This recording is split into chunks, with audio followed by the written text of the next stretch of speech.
This is the third in a new International Voices series of conversations that furthers Dance NYC's commitment to a cultural ecosystem where disabled artists flourish.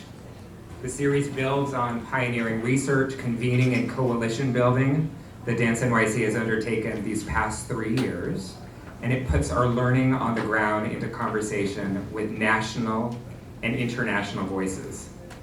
The series coincides with a new Dance NYC Disability Dance Artistry Fund. Established by the Ford Foundation, the fund will support integrated dance productions by and with disabled artists performed in the metropolitan area in the year ahead. The application is open on the Dance NYC website, dance.nyc. And as a friendly reminder, the applications are due next week, October 25. We hope that you will participate and also spread the word to those who may be interested. Now, the series also coincides with a national initiative and set of convening by Axis Dance Company with support from the national organization Dance USA. And Dance NYC and Dance USA work very closely together. They're one of the partners that I want to thank tonight, among a few others. In particular, the funders who have made this possible, including the City of New York, which I believe is represented or will be represented here tonight. I thank the staff and the volunteers working behind the scenes, in particular, Ann Coates, who's been working with us on our Disability Dance Artistry Initiative, our programs manager, Alejandra Duques de Fuentes, and our new Equity and Inclusion Coordinator, Jay Soto, whom I hope you all have the opportunity to meet tonight. And above all, I want to thank our moderator tonight, the incomparable Alice Shepard, and our dear colleague, Simi Linton, for curating this series of conversations and all they do to move Dance NYC and me forward. Now, a few logistical notes before we begin the conversation. The first, you are being photographed and you are being filmed tonight for archival purposes. Second, you can help us extend the conversation tonight online using the handle @DanceNYC and the hashtags Town Hall and DDA Series.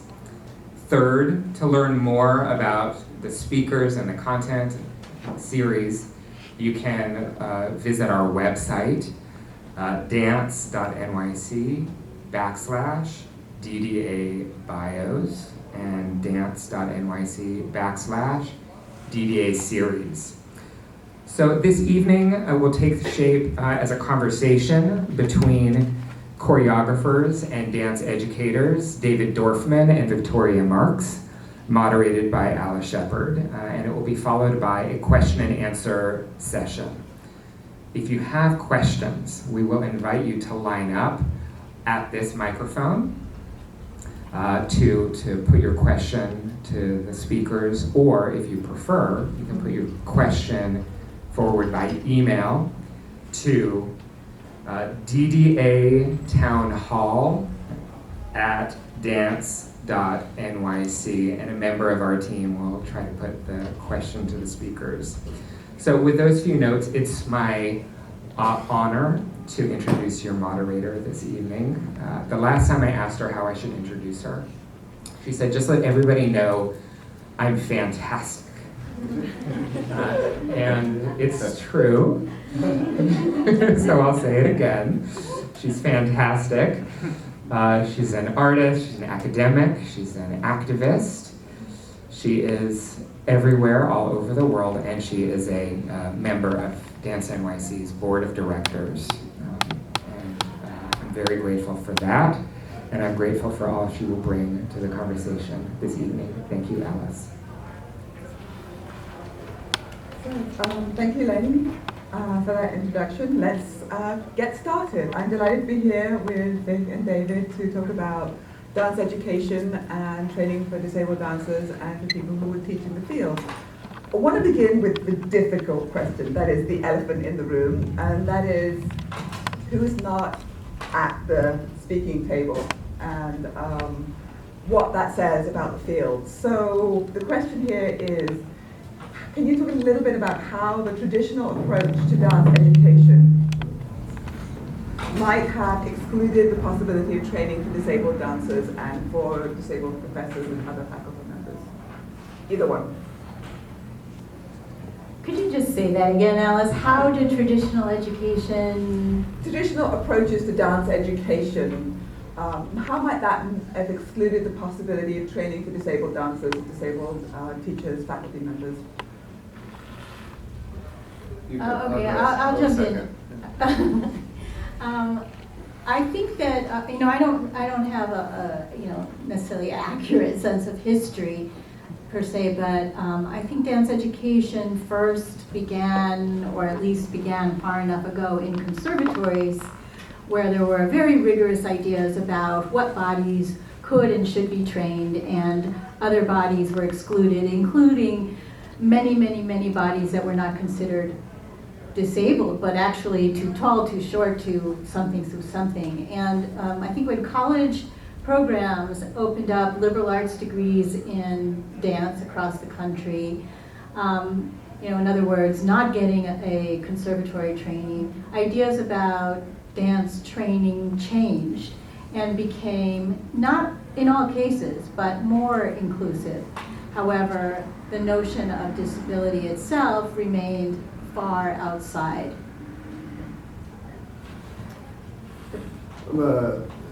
Agreeing completely, and adding the liberal arts. I teach at a liberal arts school at Connecticut College. I love it. The liberal arts also has this incredible history of both privilege, whiteness, middle class, upper middle class, upper middle class, and I think that that's where the dance departments were found, with, I think, great intention to branch from physical education to be not just a physical training, but an aesthetic training on par with other subjects of study, which I love and love and love. But we've been fighting like crazy in the liberal arts to diversify, and I think it's like the next bridge to cross is to go there, not just liberal arts, but other forms of education to include disability. So what might that look like? What would a dance education for disabled dancers look like? Right? It's a bridge, but you can't sort of launch yourself across the bridge and then when you... Well, I can just do a little example, and if it's pertinent, great. If not, please help me, Vic, and else. So forms, more urban forms. Well, let's take hip hop for one form. For example, was thought of as either first, urban form, a dance of the streets, and then perhaps in its more kind of studio form, a dance of the studios, commercial, malls, whatever. And then it's really taken a place in academia. And I think that's one example of a dance that's super important, both culturally, emotionally, physically, intellectually. And I think disability dance, integrative dance, is the same thing in that it's multiplicitous in its wonder and value, but it hasn't made its way in. And I think it just means, like we were talking, we had a little pre-talk. Is that cheating to tell everyone? Yeah, we talked once. And we're just asking, like, how many folks are teaching disability in colleges? And I think we know of folks that are doing a unit for a quarter or a semester, or a guest artist for a week or a weekend. So I think the commitment that needs to be taken by someone, people up here, people right there, is to say, okay, what if we have a guest artist the whole semester? What if we have a guest artist the whole year? What if we start attracting more differently abled, disabled dancers, and we can make it a priority in our department, then another department, then another department? That's, to me, what it would begin to look like. No complaints with that one. Though, I have a question to follow up on that, if I could. Vic, did you want to jump in then, Doris? No, go. Okay, so I want to be careful about what you said was it hasn't made its way in yet, and I want to sort of look at that thought and say, well, how if you're at a juncture where there's an in and there's an out, how, it's not, is it on the onus is on the out form to make its way in, or is it possible to open the doors? And do you know what I mean? And if we do that, how do we avoid what we've done around other traditionally complicated areas around race, where we just say, well, they're not there, we didn't find them. How do we make that how do we do it without replicating our previous mistakes? Well, if you can find a way to do that, you'd be the most famous. You're fascinating already. You'd be the most famous person on earth. I can't tell you how we do it without making it. Well, I could say previous mistakes. I just feel that, I don't know, honesty, integrity, and transparency, and really, really searching and being open. Because I think if the search doesn't have the integrity of being expansive, that it won't be successul. But it is a two-way street. I think that's what you're implying, Alice. It's not, and it's not charity, and it's not like that kind of thing. But sometimes people that are making some decisions in departments have to kind of get a jolt, or have a brainstorm, or have a panel by Dance NYC and start thinking, how could we make this happen? But I don't know if you want to address more previous mistakes. I'd be glad to try to brainstorm on that. No, I mean it. I don't mean that facetiously. Let's not talk about all those previous mistakes. Well, no. Yes, let's not right now, but be aware that they're coming back, because there's a way in which we don't want to go back to handling things the way we handled race necessarily. We want to be able to go forward and have racially and ethnically mixed classes of disabled people coming in. And so we're not just looking at white disabled people, which is where we often find that. Okay, yes. I think that there's an assumption when, I'm at a state university, a large land grant university, there's an assumption that its doors are open to everyone.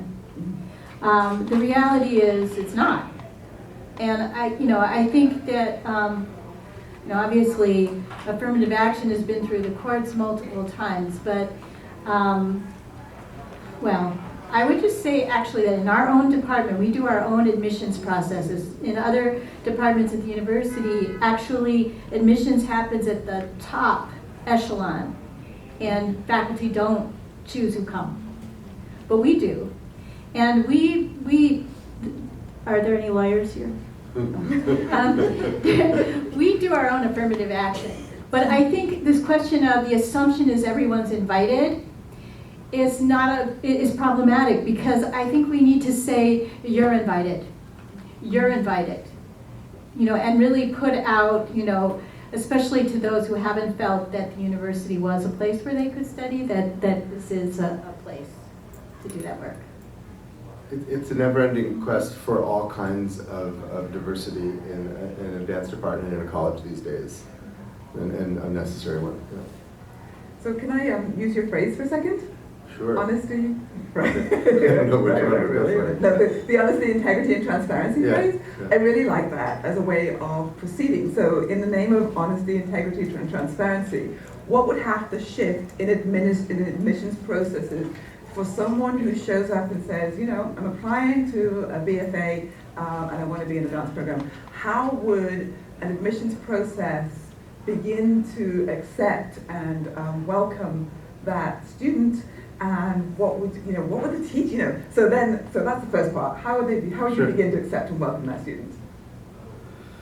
Well, this is going to sound, and two wonderful grads sitting in the audience today, but this will kind of sound like I'm patting myself on the back, but that would be like such an exciting proposition that, and at Connecticut College, it's small, and so we can kind of almost customize education there. And we would just jump on it and figure out, okay, what's the dance major or minor for you? How can we address it? And if we couldn't, then I don't think that I would want that person at the school. I mean, I would still want them, but it wouldn't be fair. But in this admissions process or the interview, I would say, this is what we can offer. does this sound interesting to you? And we would check, and we would have a meeting, like Vic is talking about her faculty choosing. We would say, are we qualified to guide this wonderful young person?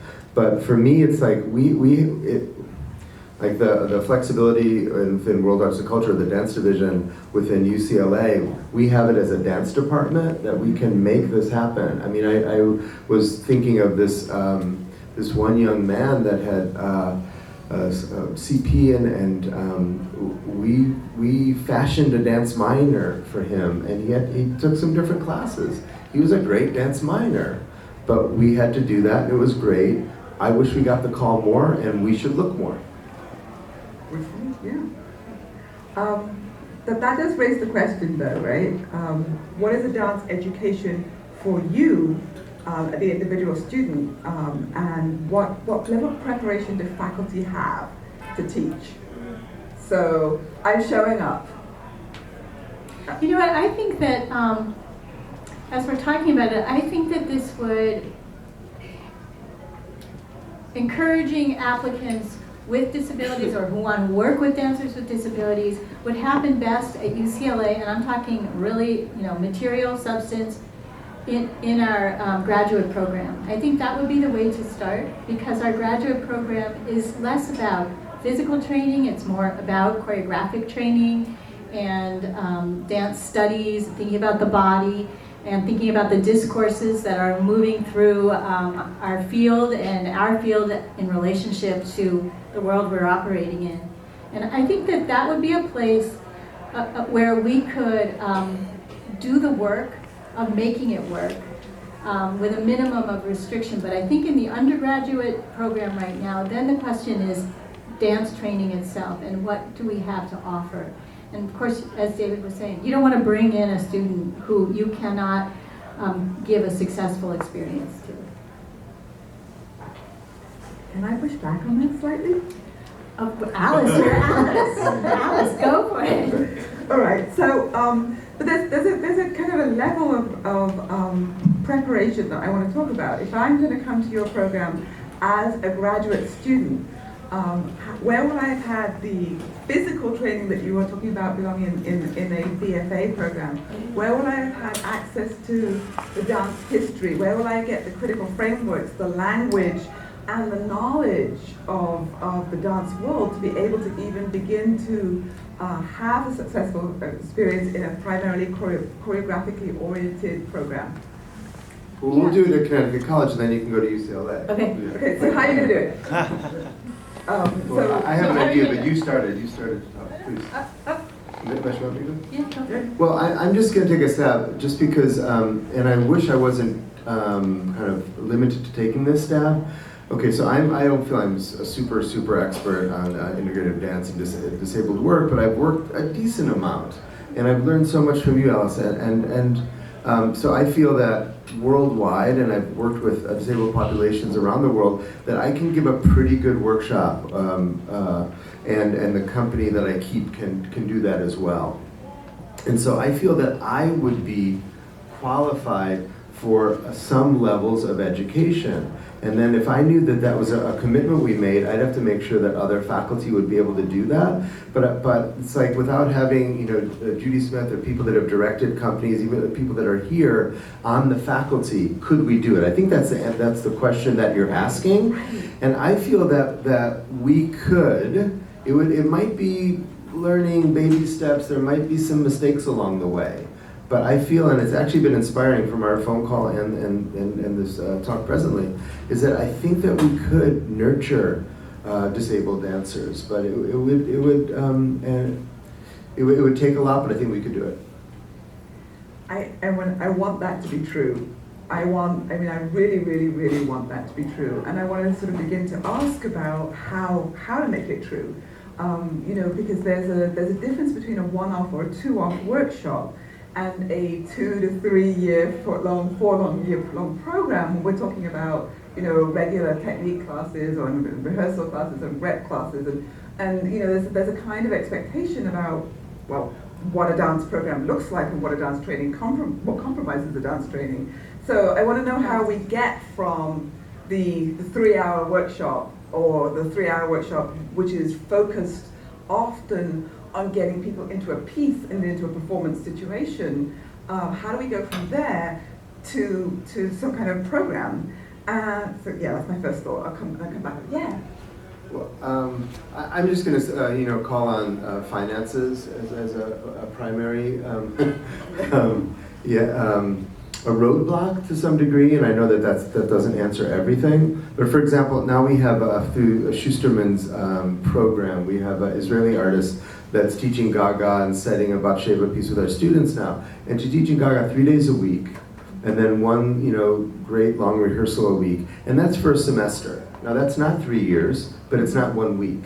Right. And so because Marge Goldwater reached out to me and it took a couple years to arrange it, we have the benefit of this training that would be more difficult for us to get on a regular basis. So if we had Access or other companies or experts at our college for an entire year, and the reason I was saying funding is that I think it just makes it more possible than going through regular college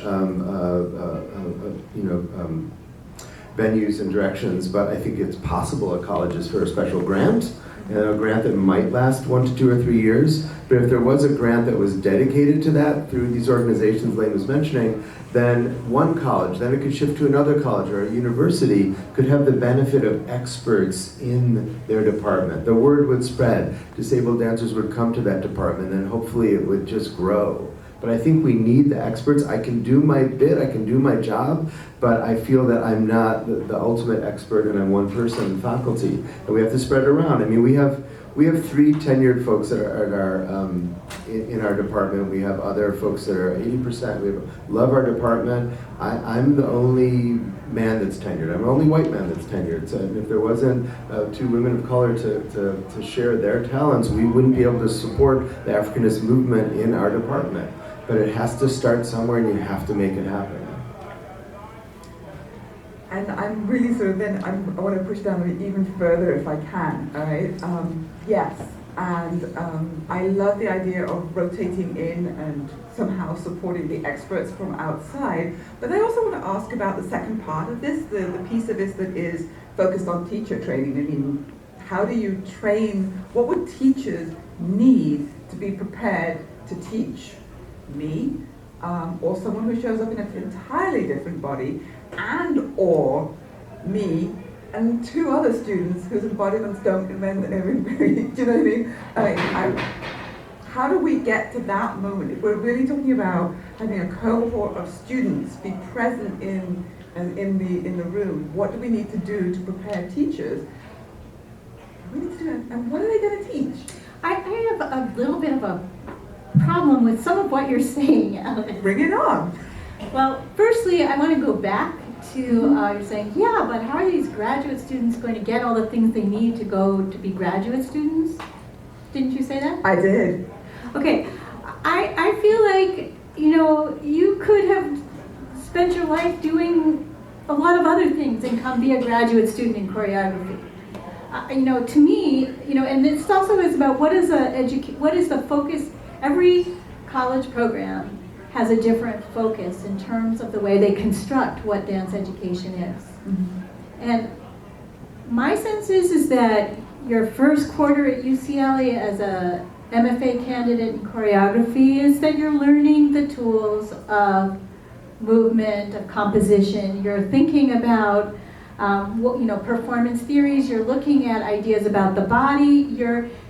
Potentially at UCLA, we have a disability studies minor. You're taking our disability studies 101 class and looking at the way genetics, literature, dance, history, law, all reverberate in relationship to disability, which I think as a choreographer, when I do that class, it really gets me going. It fills me up with the urgency of dancing. So just to say, I actually think that it would be extremely viable and doable and immediate to say to the larger community, the Department of World Arts and Culture's dance is looking for choreographers who are interested in addressing disability in relationship to choreography. That's that thing. I really feel like that's key. And then you're talking about training, and in that dance class, it seems like you are. I'm jumping back to your last comment. You know, so you have, you know, whether it's like, let's say it's a hip hop class, or it's a, quote, what gets called release work class, and a ballet class, right? And you have a set of dancers, maybe somebody who cannot hear, or is sight impaired, or is in a wheelchair. So how do you make access? How do you provide access for that?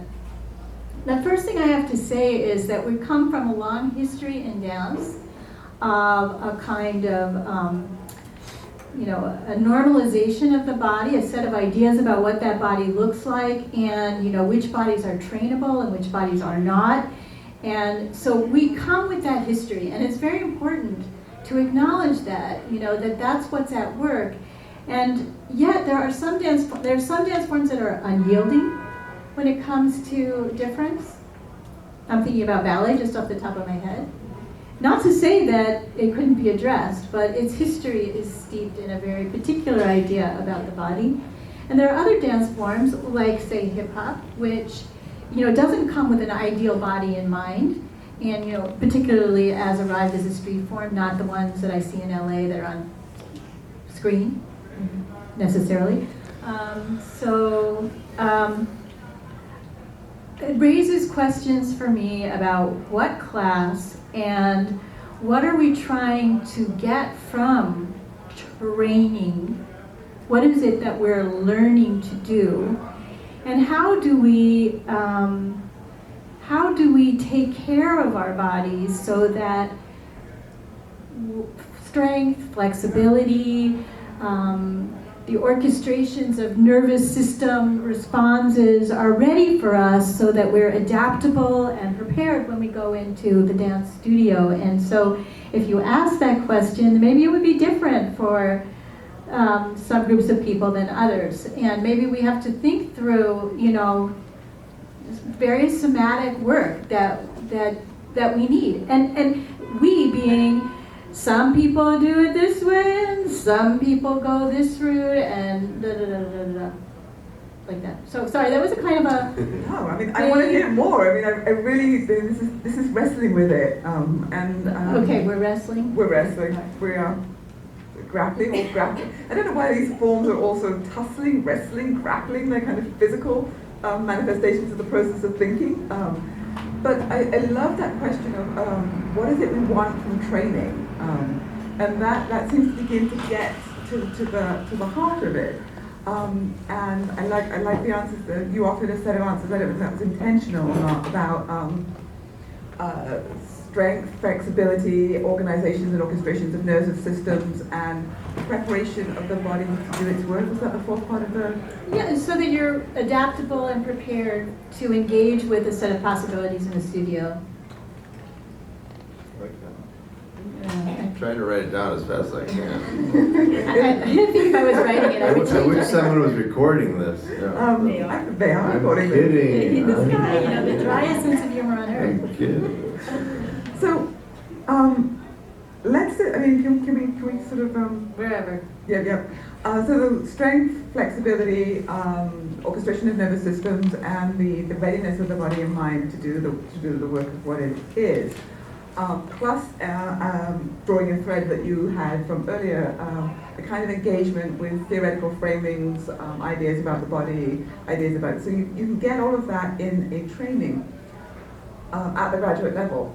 Let's not even use the word training right then. Okay. Yeah. Education. Yeah. How about that? How about that? I also want to ask, let me complicate it in this way. There are two routes into disability. I came into disability personally at 30-something, 33, mid-30s. I would have been equipped to handle that course because of my life experience and other educational practice. I don't know if I had come into disability at birth and had been through the public school education system, and arrived at 18, said I want to go to UCLA to study dance, if I could have made that education successfully made that education. So our desires to dance and the kind of the equippedness that we might have, and the equippedness that the faculty might have. Equipment, you know what I mean? Yeah.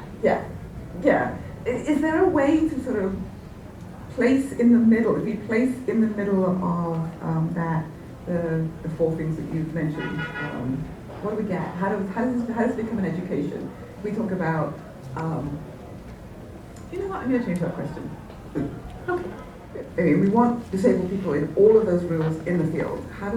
What kind of education is going to do all of that? I mean, Well, yeah. Well, I was just thinking of something that you made me think as you began to ask, Alice, is I think we're going to concentrate for at least a number of these minutes on college level. Right. But I think you were intimating, whether purposely or not, at young level, public school or private school, whatever kind of school, but for young kids. And again, it's like exposure. It's contact. It's contact hours.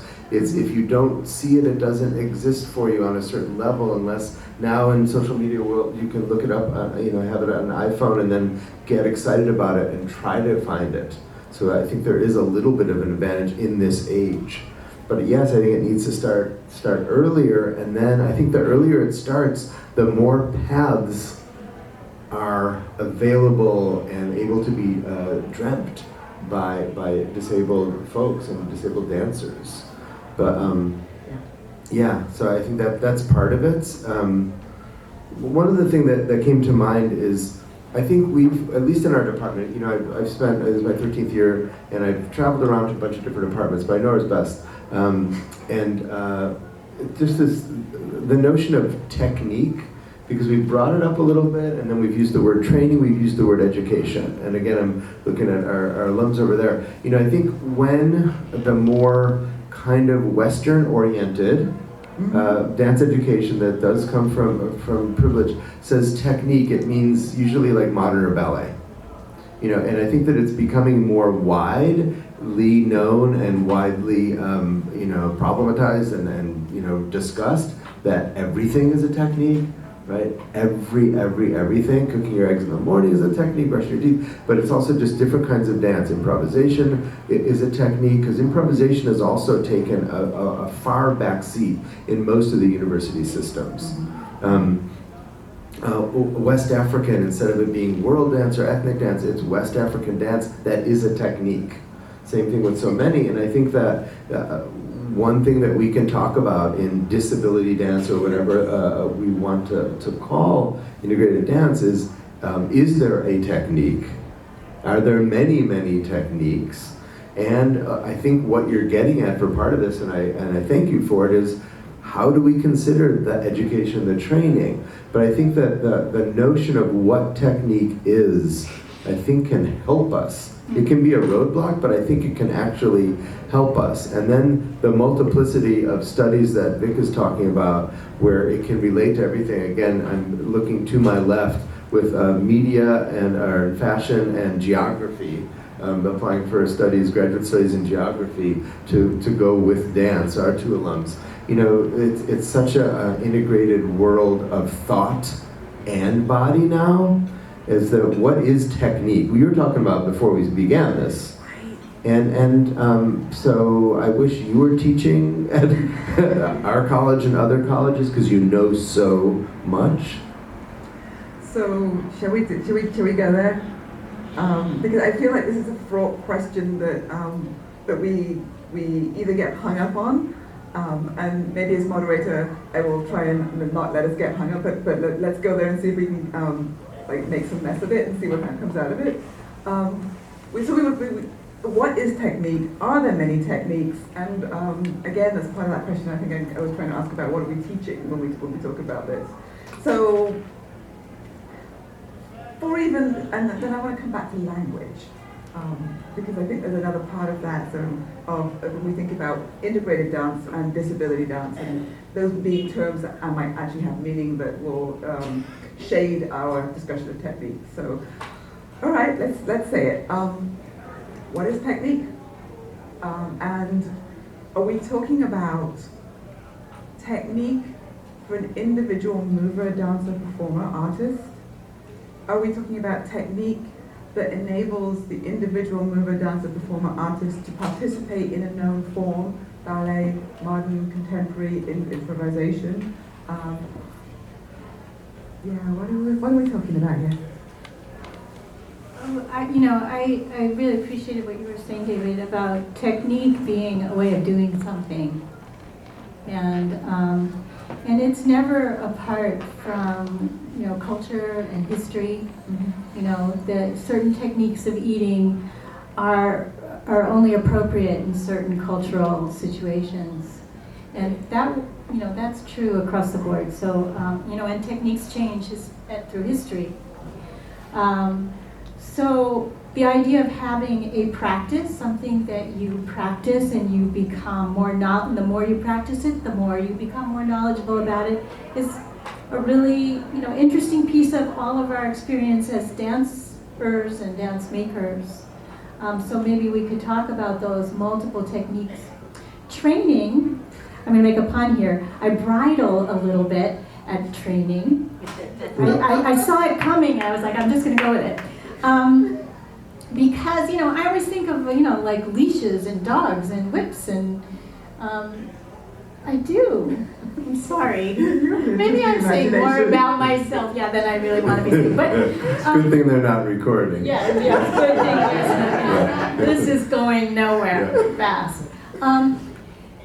Okay, right. So training, I feel like there's a kind of subservience to a mastery. And I don't think that idea it doesn't serve me. Or it serves me, but I don't like it. So I would like to rebuff that idea. And the idea that you develop body knowledge, facilities, ways to be engaged with an ensemble or with a partner, to be in your own body, to be in your chair, to develop a sequence of movements, to see where something goes. Like, those are all techniques, I think. And so I think this idea of training, like, you have to go to a class every morning and make your version of a tendu, that doesn't really, okay, so let's say you go to a ballet technique class and I'm not putting this down at all, but in fact, when Axis was last at UCLA, they were showing us all the different ways you could do a tendu with different parts of your body and so on. And that was actually, I thought, a wonderful resource exercise, like a exercise in the possibilities. But when we go back to the question of what's the training for, what is, I don't necessarily see the value of adapting a technique class for your specific body. I know I'm just being a little provocative there, but I thought I'd try it. I don't know if I get to respond, or whether I should just open it to you, David. Well, I'm happy to say a few things that may be respondable. Go for it. Well, and I hate to kind of put up divisions, but I feel that on some level, Vic's kind of question and response is inviting that in some ways, is that it sounds like there's certain techniques or certain practices or styles of dance that are more open or closed. And what I find, I kind of agree with that, and then I feel that there are new ways to do all these dances as well. Like ballet always comes up as the example. I think for good reason. People still say there's a right way to do a tendu, and there's a right way to do a pirouette or whatever. And at the same time, I think ballet has opened itself up in the way it is in its training and its performance in the last number of decades. But I think that that's an extreme. But I also think that if I'm trying to undulate my spine in a West African class, I think I can be grossly wrong. And I have some training in these techniques, but I'm not so great at it. And so I think that all techniques have a real specificity. I think that ballet gets a little bit of a bad name, but I also think it kind of, just the way it makes a body work, it kind of deserves it a little bit. So that's one thing. But we're sorry, ballet. We really love you. right. But I guess I might, disagree, but probably agreeing at the same time. We kind of know each other so very long. Is thankfully, and is that I like the notion of two things. One is sometimes when I teach a class, I consider it a dancing class or a dance class. And I've never codified anything I do, but I've done many things for many years. And I feel that if you gave me anybody or any mixture of people in any language in any land, that I wouldn't be maybe expert with extreme bodies, but I think I could work a pretty good dance class that worked on a lot of the things that Vic was referencing before. Flexibility, strength, readiness to do anything, a use of imagination, and an articulation of a body, of chair, of space, a community, all the things that I love about dance. Weight change in whatever way, right? Rhythm, speed, quality change, quality difference, texture. So that's why I think is that, so I the technique question or comment I did a while back was almost like a setup. I mean, I didn't really do it on purpose with Minette, but I did as almost like a setup. Because I think that we can embrace disability and other forms better than we think we can, because there is so much commonality. And I do think that, I guess the only way where I may be thinking a little bit differently than Vic is that I think that to address an individual, well, I'm doing both things. I think to address an individual body is super important, and then also kind of begins to evaporate when you're teaching a lot of people that are learning from one another in a communal situation and you're teaching a dance class. So I think that there's an invitation there in the making. Can I push back on both of you? Please. So yes, and I think my point, my entree into that is, who is going to teach me the weight shift? If I show up into a class and weight shifting is a very important aspect of dance, who will know how to explain to me that I should be weight shifting and how to do it? I mean, it's that kind of recognition of, that there is, how are we gonna, how do we prepare people, teachers, to explain that to someone who shows up in class, so that you don't have the experience of, well, do your own version of a tendu, do your own version of a weight shift. Maybe cut that bit because you're moving so slowly that you're not going to get to it anyway, and it won't work because you can't shift in a power chair. How do we work around that? How do we? I just thinking as you're saying that, the body is really a body of ideas, and there is no here's the truth about weight shifts. There's so many ways to understand shifting weight, right? And I mean, my first thought is every person who, say, teaches a class finds the language and the experiential knowledge about weight shifting that they then share as best they can with their students. And that on some level, as we move into our bodies that move very differently, I think there's a combination of here's some images, or here's an idea, and here's how I do it, and also then how does it feel in your body, and teach me a little bit about what you're understanding, so that these are conversations instead of who's going to teach me this. I like thinking that we start taking apart these truths and moral underpinnings around the body and what bodies should be able to do, or what we think these things are that we're calling weight shifts, and saying, let's open it up and find out different ways to do it. I want both. Well, the other is something you were, talking about earlier, which is, who are the people who have the experience. Say, for example, I was really struck when last I met with Alice and Simi with this idea of chair technique. I had never heard of that idea before, and understanding now this idea that there are some individuals, including yourself at this point, that could offer some instruction, even though bodies are different and chairs are different, to explain, for example, if someone is doing a lot of shoulder motion in their chair work, how to protect your shoulder, how to strengthen your shoulder, and so on, or what that you're attending to in your chair, how someone else might translate that to their chair. There's somebody who could do some of that work. For example, you. So you have a new responsibility, Alice. Right on it. You can't be surprised by that comment, though, can you? Well, I mean, I think the fact that that comment is possible is the problem, right?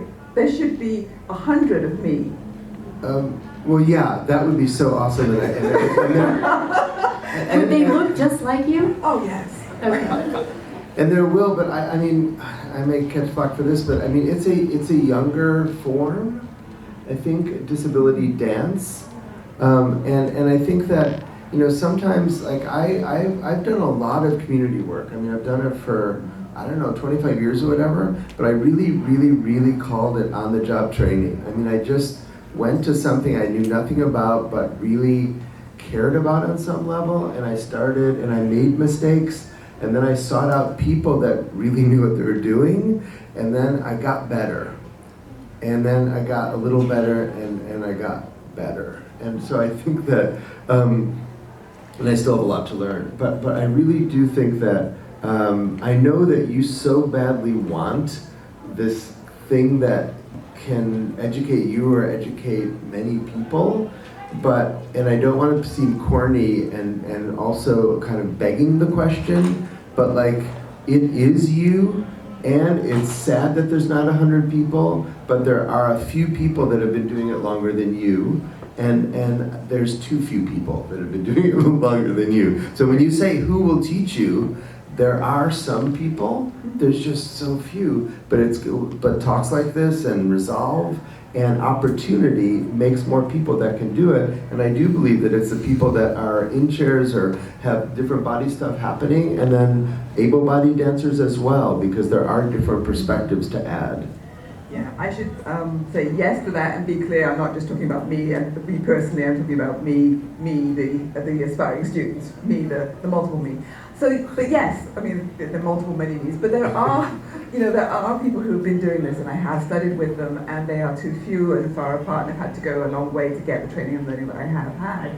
What I want to have happen is for it not to be complicated for someone to come to be able to talk about blind cane technique, to be able to understand the techniques of deaf dance, to be able to understand how to use crutches, to be able to understand the physiology of psych meds and exercise and dance, and plan for that as we go through. I mean, this kind of high-level learning is what we want as a full kind of option, I believe, for disabled dancers.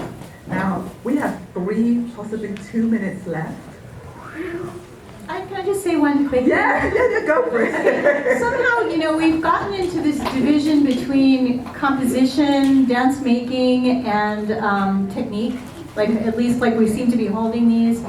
And, a lot of techniques, like, say, Martha Graham technique, really arrived out of she was making these dances, and she needed to have time to study what these images were. So if we go back to thinking that, it's really in that composition, improvisation studio where we find out how we move and what can happen, and the dances come from there, and maybe we make other spaces to say, okay, let's figure out, getting in and out of our chair. Let's spend some time with that. for that group of people. You know, I like the idea of breaking down the reification of these separate pieces that then suddenly somehow perfectly come together.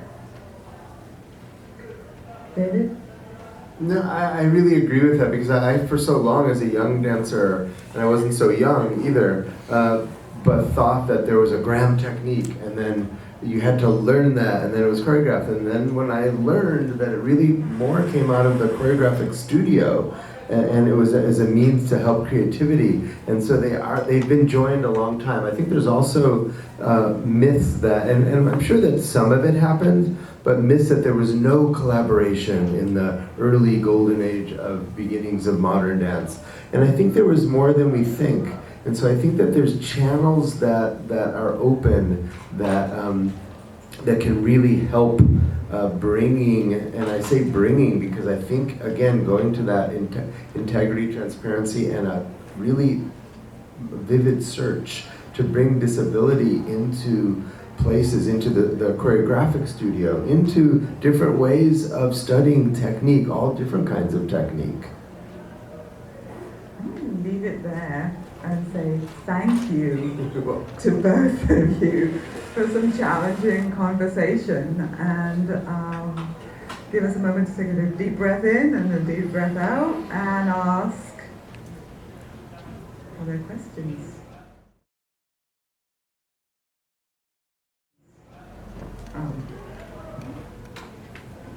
I'm not yet calling anyone. I'm noticing where the microphone is, and getting a chance to get set up. I'm going to take like a minute or two.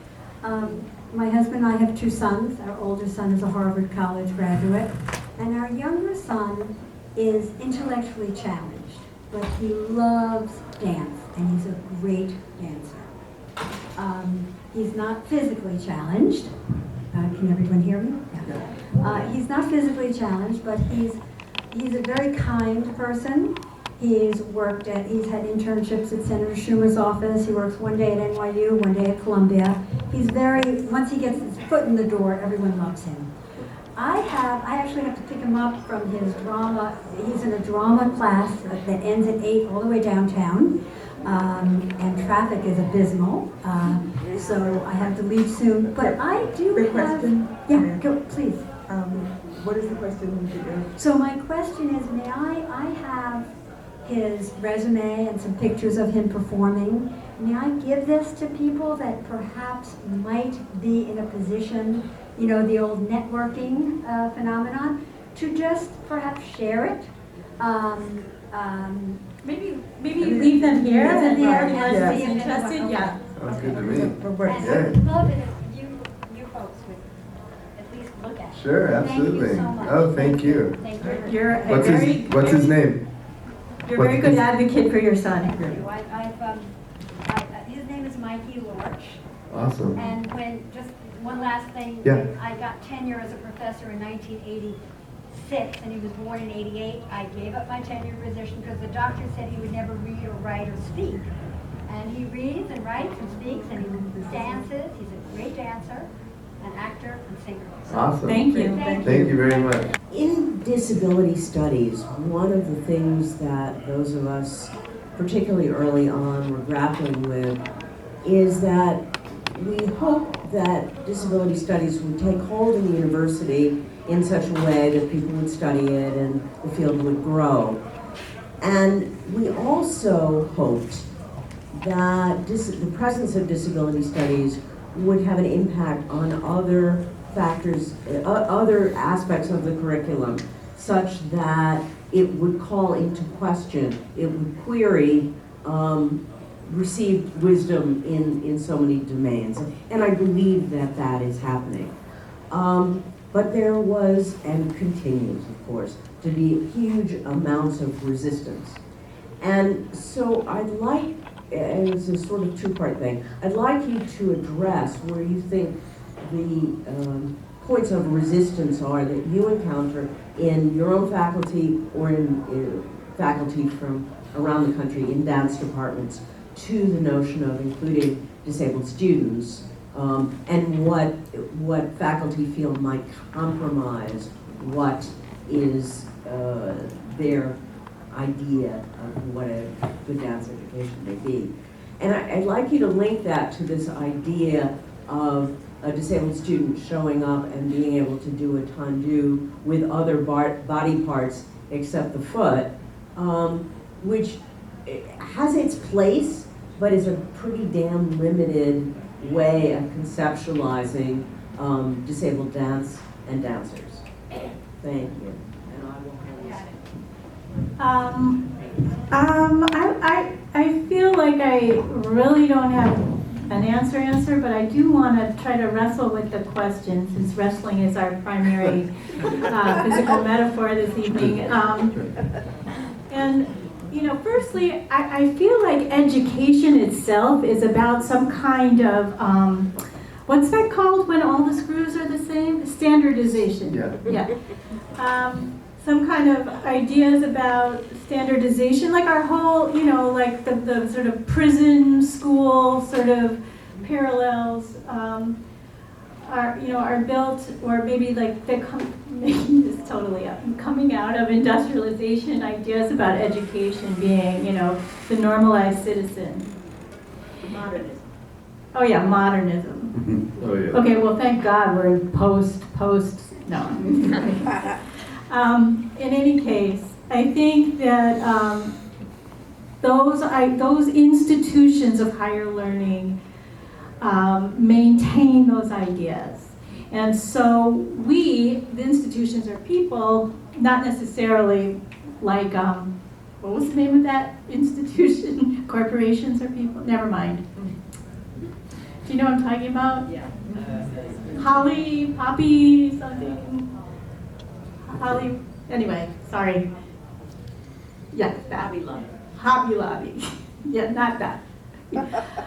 We who are working in these institutions, you know, do have the opportunity to fight against or to challenge those structures. Now, in addition to that, the legacy of dance training and dance and education has been built around the normalized, this normal body, or even the way better than normal body, the like super body. So, you know, this does feel like a right moment to tear apart those structures. And that's why I wanted to think, you know, yes, we call it movement practice in our program, not technique. Even though, you know, so this idea is like you go all the time and you practice.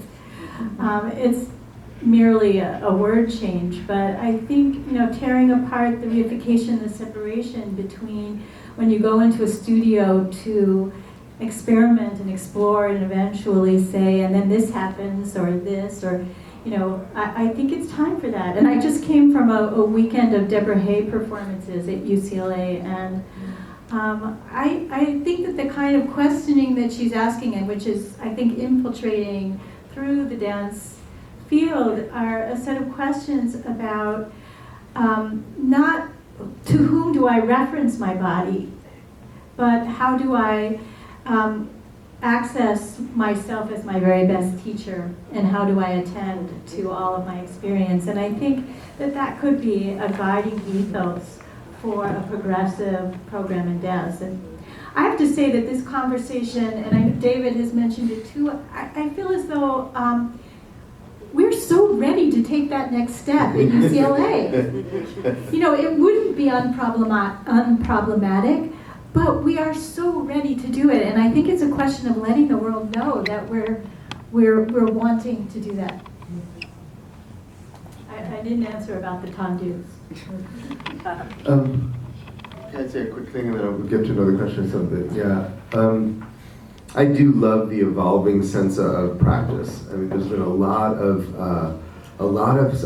study in the last couple of decades about what it means to learn dance and improve with dance. But it's funny to me. This is the good and the bad news. Is like I don't even know how. Maybe this is kind of what Vic said as well. How to answer the question. Not only do we have roadblocks, but the conversation hasn't been started to have roadblocks. That's the difficulty. It's just terrible in that way. And I have to say that there's institutions like ours and others that are still actually working on welcoming disabled students, not even dance students, just students, that there's certain buildings that aren't even accessible. And good thing this isn't being recorded. But this notion of access is just pervasive. And so if we don't have higher education open to folks with different kinds of body abilities to get in a building or out or stairs, then dance, my gosh, that's like pie in the sky, not to dampen this conversation. And yet it can happen. In our building we have elevated, we can do it. Access is at our place, it can happen.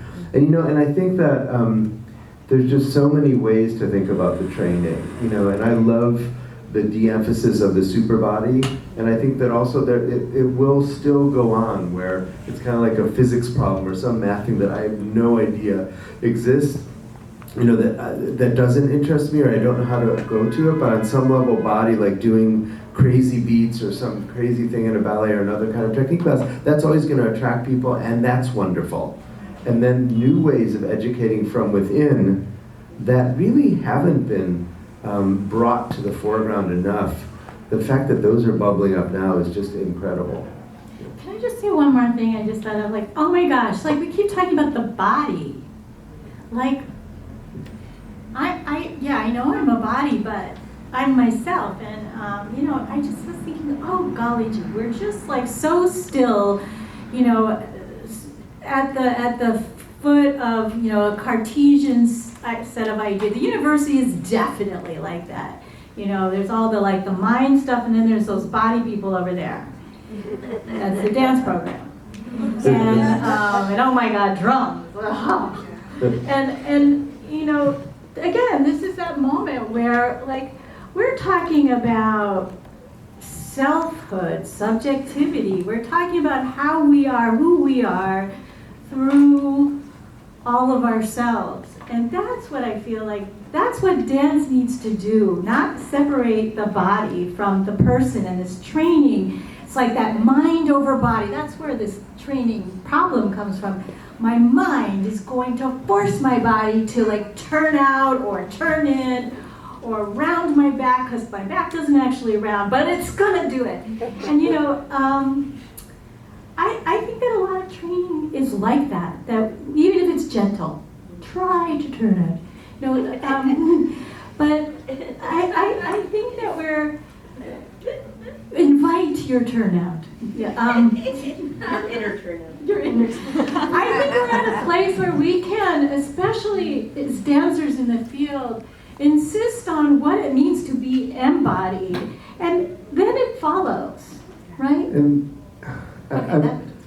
I'm teaching a class now called Performing Citizenship, and doing it through dance and a lot of reading, trying to meld the body, the emotion, politics, socio-political, economic affairs with the body. And that title was given to me by one of my dance colleagues at the college, and they're first-year students.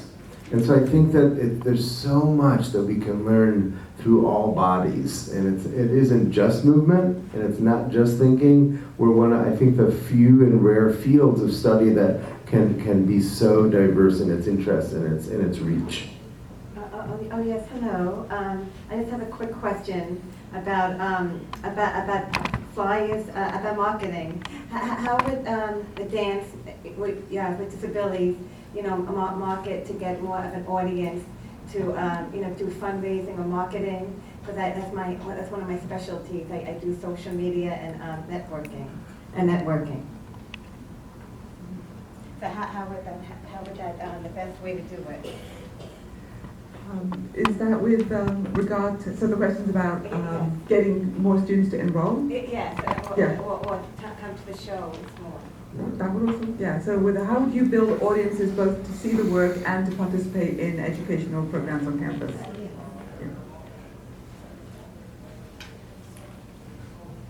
First of all, having there be work to see.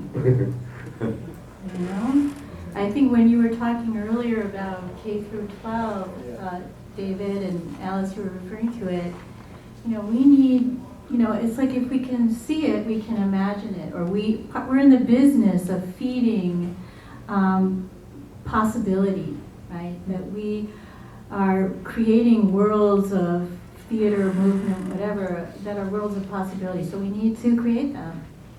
We need to make them happen more. And especially for K through 12, we need to have young people see all sorts of possibilities. And I think that this is the time with social media where if any workshops, classes, if it's plastered all over the place, I mean, this is a pretty good turnout today, and it's nice weather outside, and so there are people interested. So I don't expect anyone to have a concrete answer, but I am now in my mid/late 30s, and I've had the pleasure and the opportunity to, in the last 6 months, begin to work with and study with the few and far between folks who are doing intermittent dance in this area, and it's been great. But when I was younger, when I was of the age that you're training and dancing and, you know, putting your hair in the buns and doing things, I was acceptable to conservatory-style secondary education in a variety of ways except dance. So I wouldn't have imagined it. So I can sing, and I could, you know, do some theater, and I did kids script theater, and I sang. You know, I went to an arts high school, but dance, forget about it. I would never have considered. And now as an adult, I know and have worked with, and there are some folks in this room who I know who have fought for their opportunities to build their own post-secondary dance programs, and I know folks in this room who are disabled and studying dance education.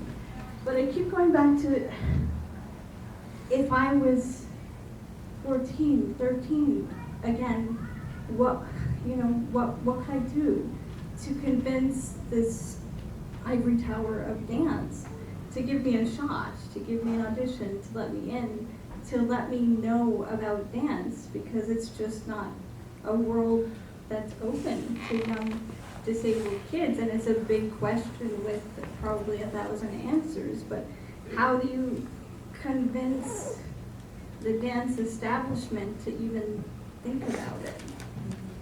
So, because by the time we get to post-secondary, and I assume for BFAs and MFAs, there's an expectation of a certain set of skills and abilities that someone has to enter a program in the first place, disabled or not. So I just keep thinking back to my younger self. What could I possibly have done or benefited from, or what would have given me a foot in the door at all? I don't want to like sugarcoat this in any way, but I feel as though when we look at our admissions process in our program at UCLA, we look at a constellation of things. And so, you know, the question is, what student would benefit from our program, and how will we continue to learn from the students we let in? So I don't know that there's an automatic closed door at all of these institutions. Going back to something I said earlier, I think it's incumbent on post-secondary programs to let the wider public know that they are interested in diverse bodies, for example. And I would just follow up, and I find that very exciting to hear Vic speak of the department, and I just hope that there's, I know that this building houses such great workshops for education, for public education, and I just think that that now that disabled companies have been around for a few decades, that hopefully there's going to be one teacher that teaches in a school, and then another one, and then another one, so that your experience won't be the norm, but would be the exception. Yeah. Thank you. That's always very important at a university, if you build a building. I like the building to have windows all around and to be one level. Well, two, the offices or whatever. No, one, big one, spread out on the land. I think that's very important. And that would be School for Creative Disability. So, what does that mean? That means your potential is greater than the moment you are in now. Are you still with me? Okay. So, if we can get a place for education that is not mixed in with the university system, and that our wonderful David and Vicki have to struggle somewhat over the years, over many years, to get get these programs in. There's a very important thing about dance, is that dance is motion, and everybody has a sensation of motion. Excuse me, that's what should be taught. The sensation of motion within the confines of the, I should say, sensation of motion, which will expand the body, negate the mind, and stimulate every cell in your body, whether you're standing on 2 feet or on 4 feet. Improvisation is the key to exploration, and that is major in configuration for disabled people. I like to say that the bodies are different. The bodies are interesting. The bodies can move in many ways. And I really feel that a new concept and throwing out the traditional ones should be created. That's it. Thank you. Well, let's see. Thank you, thank you. I mean, you know, David, I mean, we've been around a long time. My name is Doris, and all I could say is that building would be wonderful. And if you could get 11 million. I want to see it. I want to see it really badly. Well, it's a vision. Okay. Thank you. We have 4 minutes left for the Center for Creative Disability and $11 million tag hanging over us. There's a marketing campaign in there. 4 minutes. Here we go. One last question. So my name is Anna Rubenstein, and I actually am a dance educator in a public school in New York City that has an integrated dance program, and they're slowly trying to build those numbers. Michelle, who's behind me, is also studying at Hunter College to become what might be the first disabled dance educator in New York City in a public school. Awesome. So we are trying to build those numbers, but I have 2 main concerns. One is, I know when parents come to me, one of the concerns, they want their kids to go to college. And one of the things we're missing that maybe could be an area of development is a bridge program, especially for kids, low-income kids with disabilities, so that they could have the opportunity. I know there's a kind of an informal bridge program happening now at NYU. And if there are other opportunities like that, that are fully funded for children, again, from low-income families or middle-income families, where it would just be inaccessible, to get a foot in the door and begin to have that experience of what it would really be to be part of a college campus, part of college life, specifically in a dance program. I think that would be a really key component to making that link. And also would give me more confidence, because I'm sure parents approach me and it's like, well, it's really great that they're getting this experience and learning to live in their bodies and be powerful, but don't give my kid ideas that that's gonna lead them to failure. That's not gonna lead to something. Yeah. So that's a really critical component. The other thing I just want to point out, I've really appreciated the conversations that have been problematizing technique, right? And I do think of myself as an educator who's trying very much to develop critical bodies. What does it mean to really explore how my own body works? But another one of my charges as a public school educator, dance educator, and I don't think it's a bad one, right, is to open up the idea of what all these different very old forms are that are part of the language of dance in the broader world.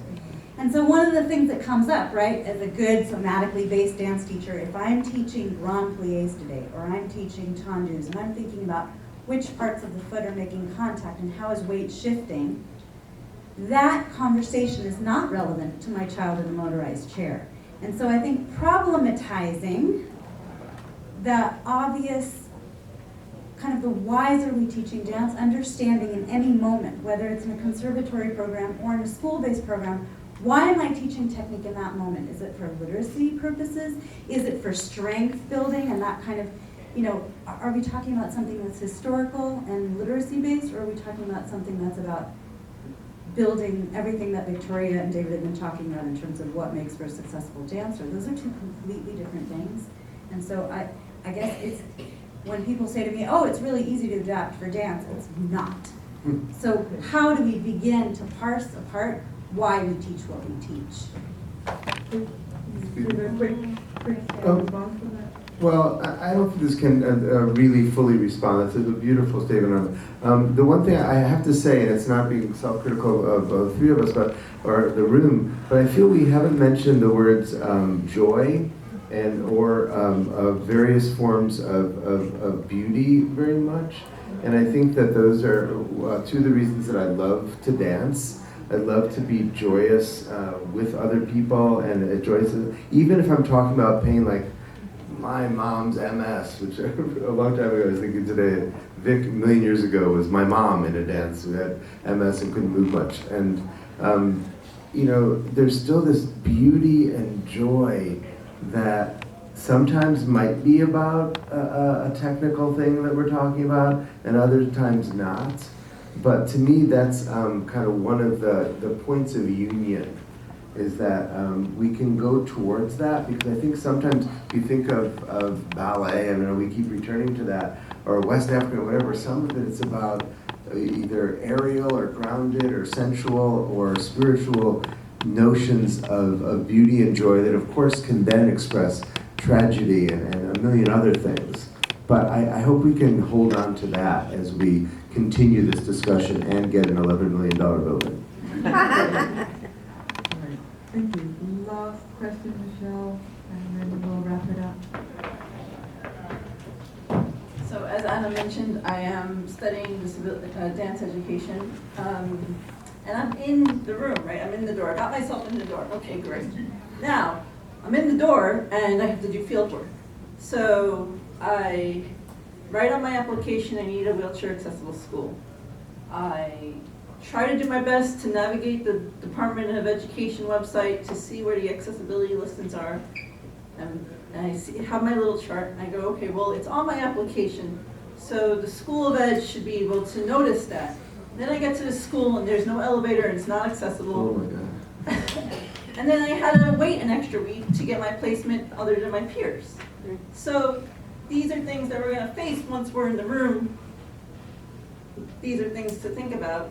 Okay, great, I'm in the room now.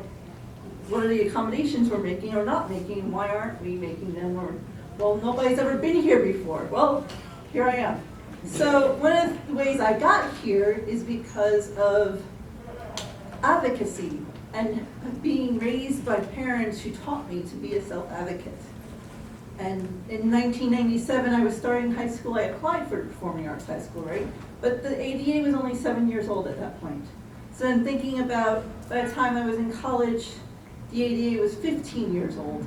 And I went to a federally funded public institution and said, I want to be a dance major.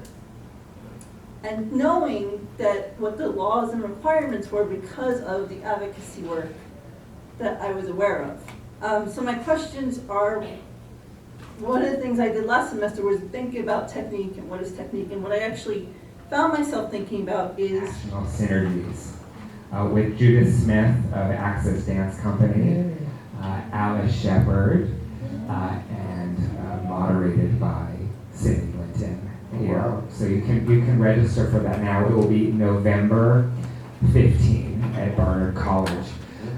Please also help us make our events better.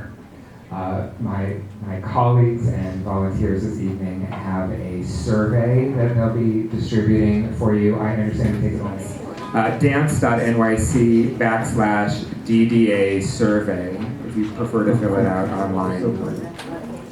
Lane, Yes. could I also thank our wonderful dancing interpreters or Many thanks to our wonderful dancing interpreters. yeah, one left the room, but that we couldn't have done it without you.